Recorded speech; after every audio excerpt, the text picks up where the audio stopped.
यज्ञपतिं यज्ञपतिं पाहि माम् यज्ञपतिमिति यज्ञपतिं पाहि मां पाहि पाहि मां यज्ञनियं यज्ञनियं मां पाहि पाहि मां यज्ञनियम् यज्ञनियमिति यज्ञनियम् अपशम्योद्विरात्र इत्याहुः द्वेह्येते छन्दसि गायत्रं च त्रैष्टुभं च जगति मन्तर्यन्ति न तेन जगति कृतेत्याहुः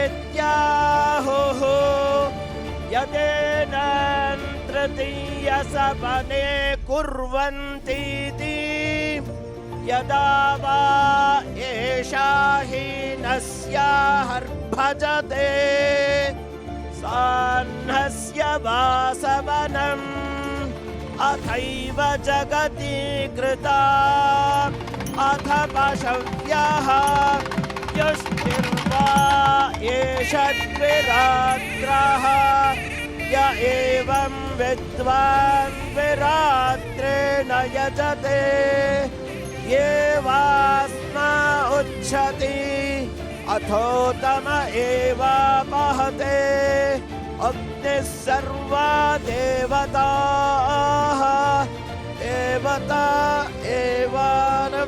एवारभ्य प्रचरति ॐ गायन्ति त्वा गायत्रिणोऽर्च्यन्त्यर्कमर्किणः ब्रह्माणस्त्वा शतक्रतवोद्वगं शमिव येमिरे अगं होमुचे प्रभरे मामनीष मोजिष्ठदामन्ने सुमतिं गृणानाः ಕಾವೇರಿ ಮಾತೆಗೆ ಪೂಜೆಯನ್ನ ಸಲ್ಲಿಸಿ ಆರತಿಯನ್ನ ಮಾಡುತ್ತಾ ಸದ್ಭಕ್ತಿಯಿಂದ ಸತ್ಪ್ರಣಾಮಗಳನ್ನ ಸಲ್ಲಿಸಿ ನಾಡಿನ ಸುಭೀಕ್ಷತೆಗಾಗಿ ಪ್ರಾರ್ಥನೆಯನ್ನ ಸಲ್ಲಿಸಿದ್ದಾರೆ ಸನ್ಮಾನ್ಯ ಉಪಮುಖ್ಯಮಂತ್ರಿಗಳಾದ ಶ್ರೀ ಡಿ.ಕೆ. ಶಿವಕುಮಾರ್ ಅವರು.